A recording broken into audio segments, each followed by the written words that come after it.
Last time we talked about Alon Anava's testimony, the Jewish rabbi that had the near-death experience. And it caught my attention, and so I presented it because there were so many informative things in that particular testimony. I thought they did a very good job of presenting it, even though his conclusions were pretty far off.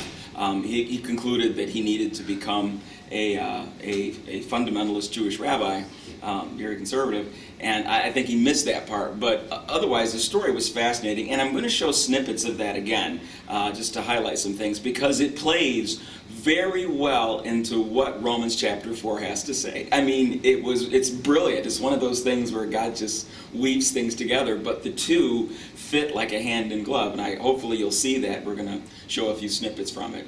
But Romans chapter 4 is just, it's rich, and if you understand it from keep in mind, Paul is a rabbi. He's Jewish. He's writing to the Romans who are not.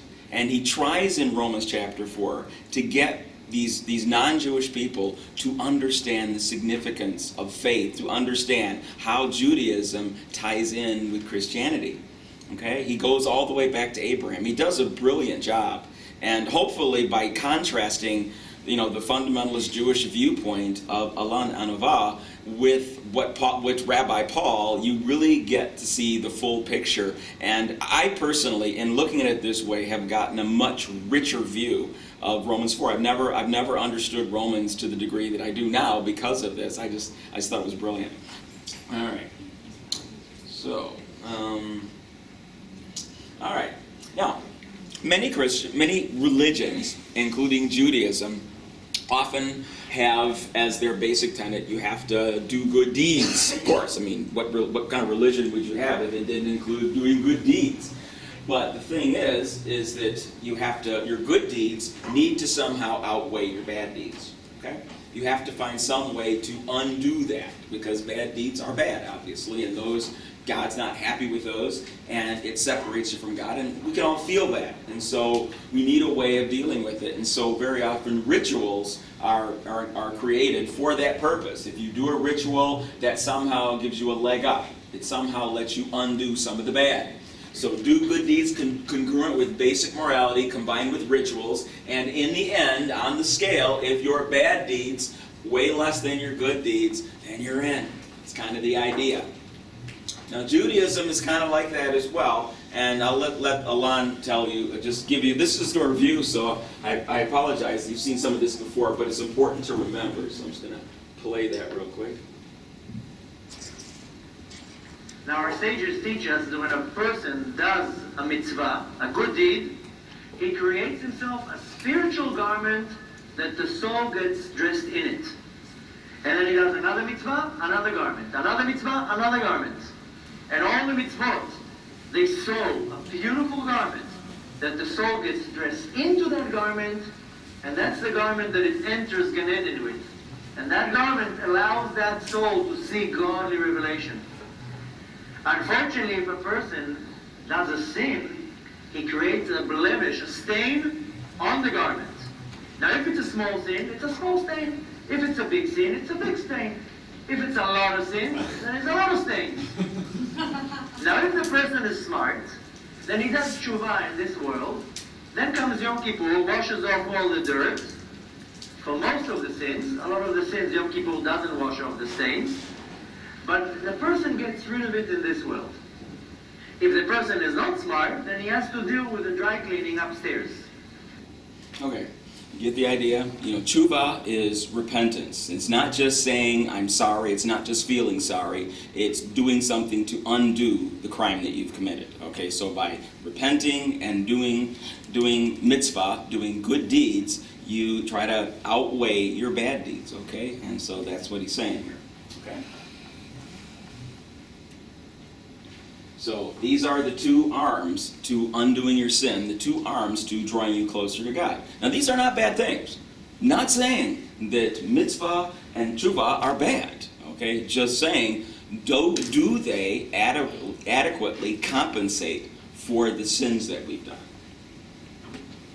Now, one question comes up is, okay, let's say one of the things that, one of the early lessons that you may have learned in Christianity in your walk, well, certainly it was early for me, was the issue of how to experience God's love and forgiveness. How to experience it.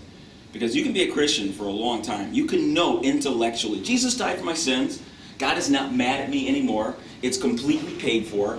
But I still feel guilty. I still don't feel worthy. And when I sin, I don't feel like praying because God's still mad at me, and I don't like that feeling. Okay?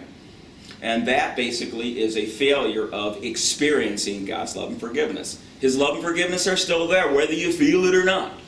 But that's how we are. We're emotional creatures. And I can say personally, I was a Christian for many, many years, before I actually felt that love and forgiveness. And it's basically when your faith overrides your emotion, and that takes time. And suddenly you realize God really isn't mad. It really worked. It actually worked. All of his anger that was aimed at you was vented on Christ, and it's done. He's not mad anymore. Okay, you can go right after you sin, right to God, apologize, ask for strength to not do it again, and he's there for you. Even if you keep doing it, you keep coming back because his love and forgiveness are still there. And after a while, it sinks in. Okay, you get glimpses of it even early on in your Christian life. You get that the Holy Spirit gives you a sensation of that every now and then. Okay, but it gets more regular with maturity, not with age necessarily, but with maturity. Okay.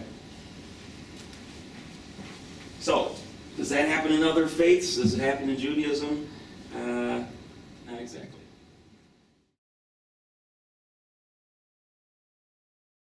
You know how much work you have to do to feel something? We live and we do mitzvot in this world. We don't feel that we got connected. I don't feel. I put tefillin on. You think I feel something? I put tefillin on because everybody puts tefillin on, and I know it's a mitzvah. That's it.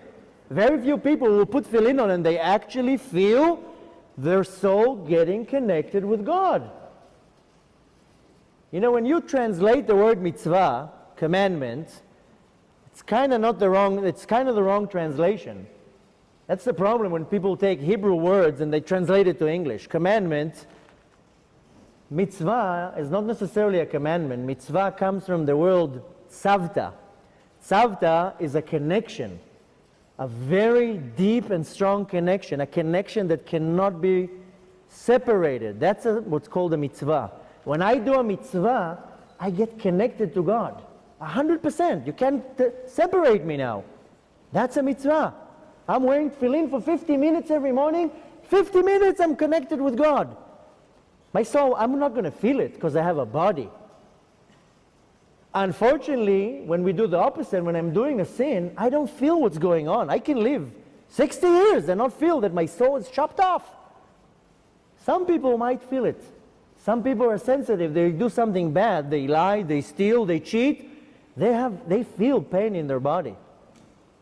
The reality was that I didn't have one connection to the Master of the universe.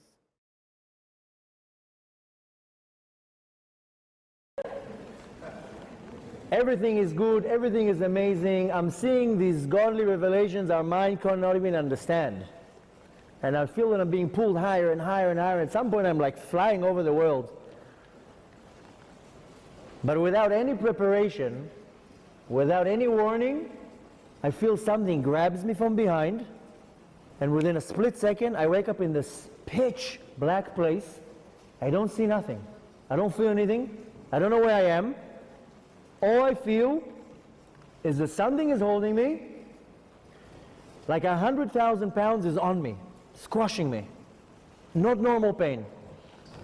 I feel this thing that is holding me is trying to pull me through a funnel, and the entire walls of the funnel are full of blades, and the more it's pulling me, it's like ripping pieces from my soul. And every time it rips a piece from my soul, I feel this not normal pain. And I don't know where I am. And I don't know what's holding me. I don't know anything. I just see this thick darkness, this universe of darkness, extremely, extremely scary, because I don't know where I am. I don't know how I got there. I don't know what's holding me. I don't know nothing. I just know that something is squashing me, excruciating pain, and it's like pulling me up, and every second it's becoming worse and worse, and excruciating pain. And it literally feels, I'm not exaggerating, maybe thousands of years that I'm in this darkness, in this dark bubble, and it's getting worse and worse and more painful and more scary. The most scariest part was that I didn't know if I'm ever going to get out of there. Because when you have a definition to something is bad, it makes the suffering not so bad, because you know there's an end. But if there's no definition to something bad, that's what drives you insane, because you don't know if it will ever finish. Like an insane anxiety. And at some point, after thousands of years in this torture, I kind of figured out what's going on. From the simple reason is that in the world above, there's only one reality. And this reality is called truth, emet. And in this world below, there are two realities, truth and a lie. And a person can create a lie in this world, create up a story, and nobody will ever know. But it only works in this world. In the world above, there's not such a reality. There's only the reality of truth. There's only one side to the coin. You can't change the sides. There's only truth. You can't bend the truth. You can't make up a truth. You can't hide behind anything. The truth is as it is.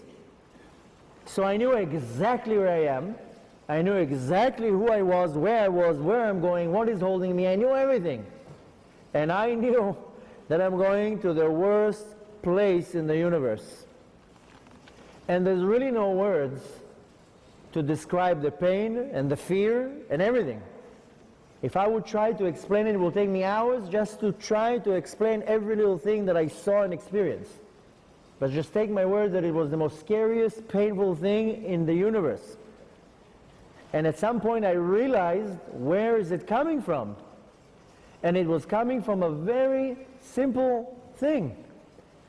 That I didn't even have one little connection to God.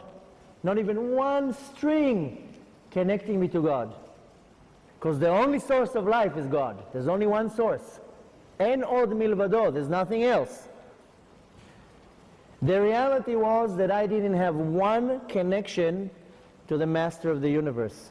This torture that I felt for thousands of years was the result that I don't have a connection to the Master of the universe. This feeling was suffocating. Imagine now you take a person and choke him. He needs air. Human beings needs air. The soul needs a connection to God. And this torture that I felt was a result of no connection to God. And I knew that the only thing that can reverse this situation is only God. Nothing else. No money, no lawyers, no nothing. Only God. And I'm screaming to Hashem, help me. Save me. Get me out of this. I'll do whatever you want. Whatever you tell me to do, I'll do. I'll be the best Jew in history. I'll grow a beard from here to the ground. Whatever you tell me to do, I'll do. Just get me out of here. 1 billion years of torture, nothing. I don't hear anything. I don't see anything. Complete darkness. And I'm screaming to Hashem, help me, I'll do whatever you want. I'll be the best Jew in history. Nothing. 2 billion years of suffering, and I'm not exaggerating. I'm saying 2 billion years so you can understand how long it felt, like eternity. Suddenly I see a dot of light, a microscopic dot of light. And it sounds like a cliche, like the light at the end of the tunnel. But that's how it looked, like a microscopic dot of light, like a little star. And I knew that if I somehow get to this light, then I'll be saved. And I'm screaming to Hashem, help me, I'll do whatever you want, forgive me. This light is coming closer to me, and closer to me, and closer to me, and closer to me, and bigger and bigger. At some point there was nothing but this light. Everywhere that I look, I see this light, this bright white light. And I know that behind this screen of light is the Master of the universe. The Melech Malchei HaMelachim in His glory is behind this screen of light. And when I look into this light, I see a shape of a triangle. And everywhere I look is this light. And I know 100%, no questions, no ifs, no maybes. The master of the universe is behind this light. Everywhere that I look, I see this light, this bright white light. Okay. Now, we understand the triangle, obviously. I mean, for us, it's a no-brainer. Unfortunately, he didn't pick up on that, and he found the triangle very confusing. He never did have a good answer for why the triangle. In fact, many Jews ask him that question. What's up with the triangle? He goes, I don't know. I guess. Okay, it's like, duh. All right, he was trying, anyway. So, very interesting experience. But when he came back, I mean, he got one of the deals. God said, I'm going to give you. You can go back. I'm going to give you that opportunity. But if you go back, number one, you need to act like a Jew. And he didn't say what kind of Jew. Okay, and so he chose the Orthodox. Okay, ultra Orthodox. He didn't say Messianic Jew. He wasn't specific. And the other thing he said was, you need to tell people what you experienced here. And that's why this guy is talking to many Jewish people. And a lot of secular Jewish people are now at least turning to God. And I think God might be using this guy to get the Jews ready for the end times. So that, one step, take secular Jews and make them religious Jews. And step two, okay, from their orthodoxy, now it's time to make the step into Messianic. Okay, so I think the God might be using him for that reason. Okay, I'm hoping that ultimately he himself turns around. Right now, he sees converting to Christianity is the worst thing. The worst thing you can do is turn to Christianity because it's idolatry. And if you're a Jew and you become a Christian, well, that's just even worse. That's like, oh my goodness, that's the worst crime you commit. So he went to rabbi school, and that's the lesson. And he just assumes, well, God made me an Orthodox Jew, and so therefore everything they told me has to be true. And he has a lot of faith, though. Okay, he really does have a lot of faith. Unfortunately, it's kind of misplaced. So, anyway, all right, let's go on. All right, now Abraham. As we get into Romans chapter 4, you gotta understand Abraham, because Paul uses Abraham as a part of his logic. I mean, he's a very intricate part of that. What Paul is trying is his point here in Romans chapter 4 is that you are not saved by doing religious rituals. You are not saved by good deeds, but by faith. And he's going to make a case that says, it's always been that way. You were never saved by doing religious rituals. It was always by faith, and it goes all the way back to Abraham. Right? That is his point, so keep that in mind. So let's go back and actually, as many times as I have been through the book of Romans, I've never actually, because when he references Old Testament passages, we just take it for granted. I never go back and read those passages. The first time I've gone back and actually read the passage with reference, I just assume, well, Paul's a rabbi, he knows. I assume he's right? So let's take a look at it in context, because the case is actually stronger in context. Now keep in mind, I'm going to set it up for you a little bit. Okay, we're going to be taking a look at Genesis 15. But before Genesis 15, God has already appeared to Abram in the city of Ur, where his family was located. Now, Ur was a pretty well-developed city. It was a wealthy suburb at that time. Kind of a nice place. They had some indoor plumbing, heated baths. I mean, this was up. I mean, you think about when this took place. You're talking about 3200 BC. I mean, it was a long time ago. Well, no, it was around. It was a long time ago. Okay, it was like 2000 BC. I mean, it was really a very long time ago. Okay, so this very advanced city, but it was incredibly polytheistic. There were all kinds of gods, and the gods were very immoral. Right? The gods of that particular era were not good gods at all. Now that we've dug up a lot of libraries and we have much more data on what those beliefs were, it becomes quite obvious that the gods have always been immoral. All right, there are some that had some virtues, but most of them were pretty nasty. Okay, so anyway, God appears to Abram and tells him, you got to leave this place. I'm going to send you to a place where you will have great wealth and your descendants will inherit all kinds of stuff and blah, blah, blah. And so Abram leaves, believing God. He takes his wife, takes his nephew, and they leave. And indeed, God does bless Abraham. All right? His flocks flourish. He has more sheep than anybody. He has more goats than anybody, and that was money back in those days. So Abraham, all right, he's got all kinds of money. But he's looking at the servants, because he's got a lot of servants too. And he looks at the servants and he notices, doggone it, these guys are like multiplying like rabbits out here. This is before the invention of there was no birth control. Nobody even thought about that. And everybody was having 10, 16, 25 kids. And he's looking around. Him and Sarah have been together for all these years. And every month goes by and she's still having her cycle there. And it's like, it's not stopping. It's like, what is up with this? You promised descendants would inherit this wealth. I've got this wealth. And these guys are like popping out like rabbits out here, I'm multiplying servants, but no children. Who's going to inherit my stuff? And so he's kind of getting a little resentful. God, the God of everything, with all the power you have, you said something and look, do something here. And he's really getting a little irritated, and that is reflected in Genesis 15. So let me read. Afterward, the Lord spoke to Abram in a vision and said to him, "Do not be afraid, Abram, for I will protect you, and your reward will be great." But Abram replied, "O sovereign Lord, what good are all your blessings when I don't even have a son? Since I don't have a son, Eliezer of Damascus, a servant in my household, will inherit all my wealth. You've given me no children, so one of my servants will have to be my heir." Okay? You dropped the ball. I'm going to have to go to plan B. Okay? Because this isn't working. You promised it and you let me down. Okay? I'm just saying.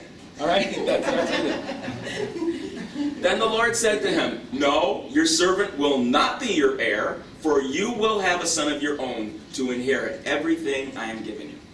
Now I want you to keep in mind that God very often speaks in non-specific terms. And it's irritating, I know. I would love it if he would, when he gives us a message, if he would be more specific, but he's not often. And he was the same with Abraham. Abraham knew less about God than you do, a lot less. Just because he appeared to him personally, you've got a whole Bible's worth of information. You know a lot about God's characters than Abraham did. And one of the things, up to now, God never told Abraham that the child will be born with his wife Sarah. He just said, "You're going to have a son." And so he's got no specifics except, "Yep, you're going to have an heir. Don't worry about it. You're going to have an heir." But he never said, up to this point, he never mentioned that it would be with Sarah. Okay? Then the Lord brought Abram outside beneath the night sky and told him, "Look up into the heavens and count the stars if you can. Your descendants will be like that, too many to count." So Abraham looked up and goes, "Whoa." Okay, God's talking to him, and he's filled with the awe and presence of God, and he's going, "Wow, I believe, okay? And Abraham believed the Lord, and the Lord declared him righteous because of his faith. Okay? Now, when did Abraham become circumcised? He never did. Yeah, he did. He did. Oh, after his son. After his son. After Isaac. After Isaac, he was circumcised. So he was not circumcised, hadn't followed one Jewish law, hadn't done a single ritual, did not observe the Sabbath. None of it! Wow. None of it! He believed God, and he was declared righteous. It was boom, right there. Guy had been an idol worshiper in a foreign land. Boom, he believed God. You're righteous, you're forgiven, right there. Yeah. Wasn't circumcision also practiced by the Egyptians? It was. Before that, yeah. Before this, it was, yes. But he was not Egyptian. But I'm just saying, it was a practice of other faiths. Yeah, So it yeah. wasn't that it became a practice after. Right, yes. A practice for the Jews. It was practiced before that. Exactly. Why, I don't know. Yeah. Then the Lord told him, "I am the Lord who brought you out of Ur of the Chaldeans to give you this land." But Abram replied, "O sovereign Lord, how can I be sure that you're going to give it to me?" Okay, so he believed him. He said, "Is there any way we can be certain of it?" All right, I believe you. Okay, but is there any way to be absolutely rock solid? Because I know myself, man. I do. Like right now, you're here. I'm feeling all woozy and everything. But you know what? When you go, I'm going to go back to going, was that a dream? Am I hallucinating? Do I need some help? What is going on here? Is this, is there anything that just to lock me in? It's not you, it's me, okay? But is there something that can be done to deal with my insecurity, with my waveriness, okay? Then the Lord told him, "Bring me a 3-year-old heifer, a 3-year-old female goat, a 3-year-old ram, a turtle dove, and a young pigeon." Now, why they all had to be 3? Why do you think that is? Might have to do with that triangle thing. I don't know. Okay. All right. A turtle dove and a young pigeon. Now, I like the way this says. Abraham took all these and killed them. He cut one down. He cut each one down the middle and laid the halves side by side. He did not, now, however, divide the birds in half. You know how much work that would be? Okay. A 3-year-old heifer, a 3-year-old goat, and a 3-year-old ram. That's a lot of cutting. I mean, cutting straight down the middle. That's a lot of bone. And back then, they didn't have bone saws and stuff. I mean, you had to do that by hand. So that was a whole lot of work. Kind of messy, too, you might imagine. Okay? So very bloody, very messy job. Now, why did he do that? Okay, God said do that. And why did Abraham cut him down the middle like that? All right, Abraham understood back then there was a blood covenant. Okay, and this is kind of, he's making a blood covenant. He understood, I get it. Okay, we're going to make a covenant here. All right? Because what would happen is that you would cut the animals down the middle, and then when you walk between them, you sealed the deal. If I walk between these two, the half of this animal, that seals the deal. And so that was okay. Let's make a blood covenant here. And so he cuts them down, and then some vultures came down to eat the carcasses, but Abram chased them away. I love that he threw that in there. Okay, you know, it took him all day. And he's doing that with all this blood everywhere. It's like the vultures going, hey, hey, hey, you know, look, feast time. You know, and they came down and they go, oh, get out of here. You know, you can imagine. So it's like, yeah, this is what would happen. Of course, yeah. But isn't the blood covenant, just so everybody understands, my wife included, the blood covenant is that if they walk through that they're saying that, so this happened to me if I don't hold this covenant, that I be cut in half. Exactly. Something like that. Yes. I vaguely remember, but that sounds right. Okay, I'm going to have to look that one up, but that sounds right. That's why they're doing this to animals. They're saying if I don't keep this promise, this is what will happen to me. Okay. I think I've heard that, and I'm just it's so, but yeah, but it sounds right. It makes sense. It makes sense to me. Yeah. What? Yeah, okay, so there, okay, we got a consensus. Yes! Good one, thank you for bringing that up. All right, that evening, as the sun was going down, Abram fell into a deep sleep. He saw a terrifying vision of darkness and horror. Then the Lord told Abraham, you can be sure that your descendants will be strangers in a foreign land, and they will be oppressed as slaves for 400 years. So basically, Abraham has a nightmare of the future. Okay? He has a nightmare of the future. And in this dream, he sees his servants going to a foreign land and becoming slaves for 400 years. So Abraham gets a preview of what's going to happen to his descendants.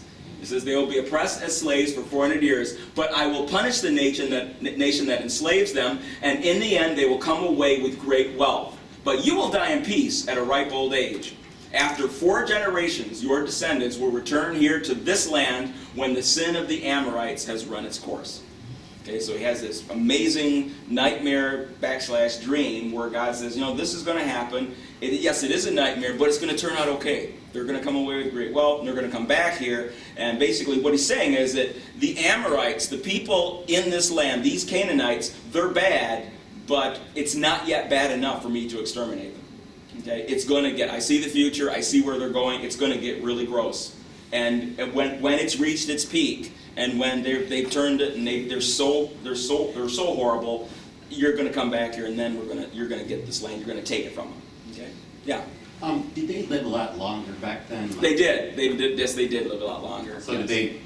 So one person could live 400 years and be done with it? Not 400, but closer to 200 at this time. Abraham, I think by Abraham's generation, they were still living, but like almost 200 years still.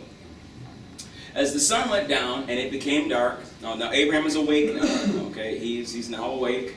And as the sun went down and it became dark, Abraham saw a smoking fire pot and a flaming torch pass between the halves of the carcasses. So this is a miracle here. So now he's awake. He's not dreaming. He's not he's seeing this flaming torch and the smoking pot come down and pass between the halves. And that's like when a person walks between them, they're saying that, yes, I'm going to honor this covenant. This is God saying, see, I am proving to you. This is a supernatural event. And this becomes the basis of Abraham's faith. He says, okay, now that I've seen that, I'm done. I can no longer ever question. You definitely made a covenant with me. Okay? So that's God. That's walking God. Between the halves, right. Saying that I'm taking this covenant with Abraham. Yes. That I will be cut in half. Yes. If I don't hold to this promise. Exactly. Yes, that's exactly what it says. Because Abraham doesn't walk through. No, Abraham doesn't walk through. This is a one-sided deal. God's making it to you. Yep, it's a one-sided deal where God says, this is what I'm going to do. Okay? So is that a foreshadowing of Christ paying the penalty for? No, No, this is about faith. This is about God keeping His word. Okay. This is all about God keeping His word. Okay. So the Lord made a covenant with Abraham that day and said, I have given this land to your descendants all the way from the border of Egypt to the great Euphrates. All right, now we're ready to start Romans chapter 4. Okay, because that's important to keep in mind. All right. Abraham was, humanly speaking, the founder of our Jewish nation. What were his experiences concerning this question of being saved by faith? Was it because of his good deeds that God accepted him? If so, he would have something to boast about. But from God's point of view, Abraham had no basis at all for pride. For the scriptures tell us, Abraham believed God, so God declared him to be righteous. Abraham believed God, and God gave it to him not because of anything that he'd done. When people work, their wages are not a gift. Workers earn what they receive. But people are declared righteous because of their faith, not because of their work. King David spoke of this, describing his happiness of an undeserving sinner who is declared to be righteous. Oh, what joy for those whose disobedience is forgiven, whose sins are put out of sight. Yes, what joy for those whose sin is no longer counted against them by the Lord. Okay? Not because of his righteousness. And so Paul is pointing out, who are the two main figures in the Old Testament? Abraham and David. How do we know David's a main figure? We know more about David. There is more written about David in the Bible than any other character, including Jesus. Okay, if you look at the number of pages devoted to a character, more is devoted to David than Jesus. Okay? This is a very big deal. Okay? So this is a huge character. But David and Abraham both were righteous because God attributed it to them, not because they earned it, because of their faith. Now then, is this blessing only for the Jews, or is it for Gentiles too? Well, what about Abraham? We could have been saying he was declared righteous by God because of his faith. Oh no, we have been saying that he was declared righteous because of his faith. But how did his faith help him? Was he declared righteous only after he'd been circumcised, or was it before he was circumcised? The answer is that God accepted him first, and then he was circumcised later. The circumcision ceremony was a sign that Abraham already had faith, and that God had already accepted him and declared him to be righteous, even before he was circumcised. So Abraham is the spiritual father of those who have faith but have not been circumcised. They are made right by God. They are made right with God by faith. And Abraham is also the spiritual father of those who have been circumcised, but only if they have the same kind of faith Abraham had before he was circumcised. It is clear then that God's promise to give the whole earth to Abraham and his descendants was not based on obedience to God's law, but on the new relationship with God that comes by faith. So, if you claim that God's promise is for those who obey God's law and think they are good enough in God's sight, then you are saying that faith is useless. And in that case, the promise is also meaningless. But the law brings punishment on those who try to obey it. The only way to avoid breaking the law is to have no law to break. Okay, now it's really coming down hard on people saying, if you think that your mitzvahs are enough to get you to God, because basically you're earning your salvation. Every time you put fillet on, every time you wash your hands, do a ceremonial washing, or observe the Sabbath, you are actually, in your mind, you're working. You are earning your salvation. You are earning your way. You are earning God's good favor. That's what you're paying debt. You're paying a debt, exactly. You're earning it. Okay, there's no grace involved. There's no faith involved. There's faith that this is going to do it, but that your faith is in the ability of your works to make you acceptable to God. Okay, and that's what Paul's point is here. So that's why faith is the key. God's promise is given to us as a free gift. And we are certain to receive it, whether or not we follow Jewish customs, if we have faith like Abraham's. For Abraham is the father of all who believe. That's what the scriptures mean when God told him, I have made you the father of many nations. This happened because Abraham believed in the God who brings the dead back to life and brings into existence what didn't exist before. What is he talking about here?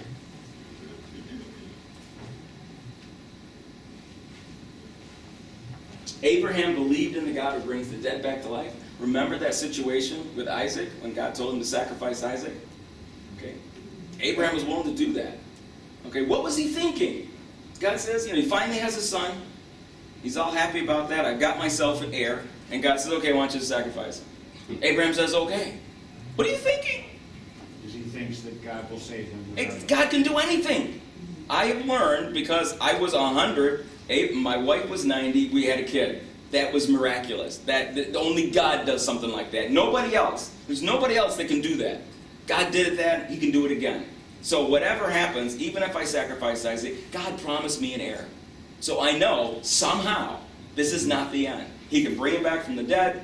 He can have another kid. Oh boy, Sarah's not going to like that one, but okay. But yeah. I have a question. So most people live to be about 200 years old at that point. Yeah. So then what were the childbearing years? Do you even know? Or then, We don't have that data. No. Yeah, because if he's 100, maybe that's... They said she had dried up and she was... Yeah, she wasn't having periods anymore. Okay. So that was clear. And she'd never had a kid, too. So, yeah. But yeah, she was past her. That makes it clear that that age was well past her childbearing years. And that's why it was a miracle that she... Exactly.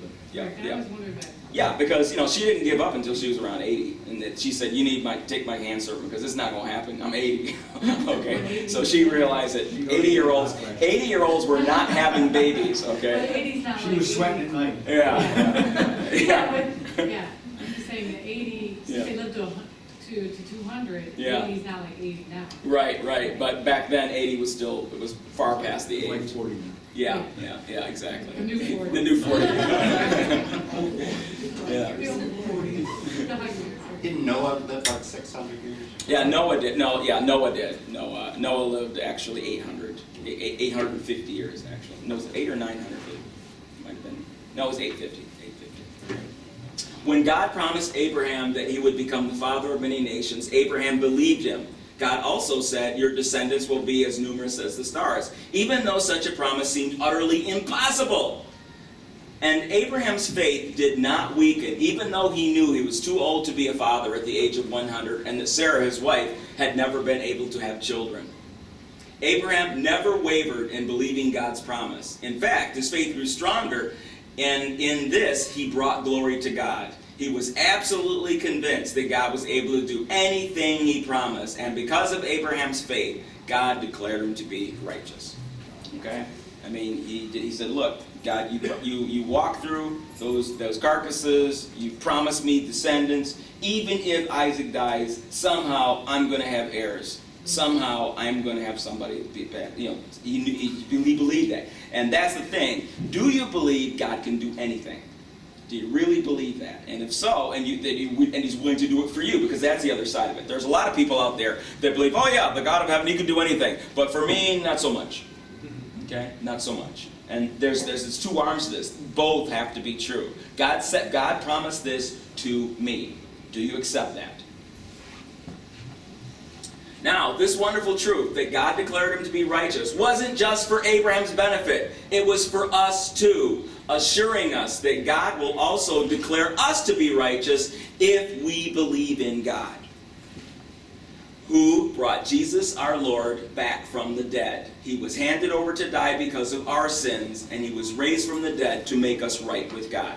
So here he makes the connection. Why am I talking about Abraham? What does this have to do with anything?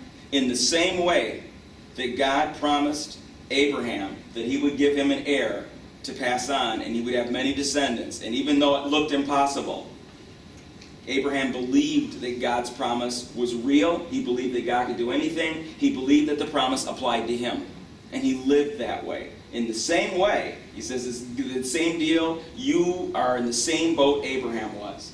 It's a faith thing. Do you believe that God has made a one-sided deal with you?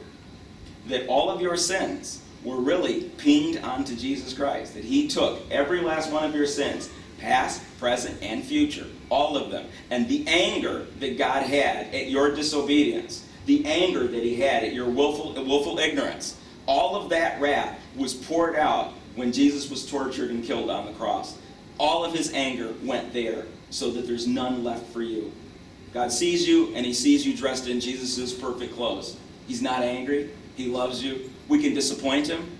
We can break his heart, but he's not going to be mad at us if we trust that this exchange has really taken place. Just like Abraham, we are declared righteous because of faith. Okay? And that's the chapter. See how wonderfully logical that is? It's one of the most logical. I mean, it really is brilliant. I mean, there's no loose associations here at all. It goes brilliant. It's very, and it's not that difficult to understand. Okay. Any questions?